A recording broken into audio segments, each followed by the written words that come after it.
ہم ایک ایسی دنیا میں رہتے ہیں جہاں ہر چیز ہماری توجہ حاصل کرنے کی کوشش کر رہی ہے۔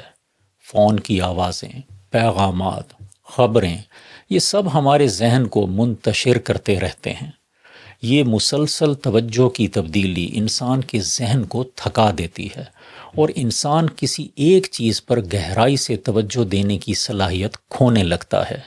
اس مسلسل انتشار کی وجہ سے ہماری توجہ کمزور ہو جاتی ہے۔ ہم بہت کچھ کرتے ہیں لیکن پوری توجہ کے ساتھ نہیں کر پاتے۔ رمضان اس توجہ کو دوبارہ بحال کرنے کا ایک موقع ہے۔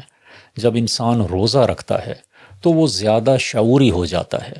وہ اپنے اعمال کو زیادہ توجہ کے ساتھ کرنے لگتا ہے۔ وہ جلدی کے بجائے ٹھہراؤ کے ساتھ عمل کرتا ہے۔ عبادت، تلاوت اور خاموشی انسان کی توجہ کو دوبارہ مرکز میں لے آتی ہیں۔ یہ انسان کو ایک وقت میں ایک ہی چیز پر مکمل طور پر حاضر ہونے کی تربیت دیتی ہیں۔ نیورو سائنس کے مطابق توجہ ایک ایسی صلاحیت ہے جس سے تربیت دی جا سکتی ہے۔ جتنا زیادہ انسان شعوری طور پر کسی عمل پر توجہ دیتا ہے، اتنی ہی اس کی توجہ مضبوط ہوتی جاتی ہے۔ توجہ بالکل ایک مسل کی طرح ہے جو استعمال اور تربیت سے مضبوط ہوتا ہے۔ رمضان اس تربیت کا ایک بہترین وقت ہے۔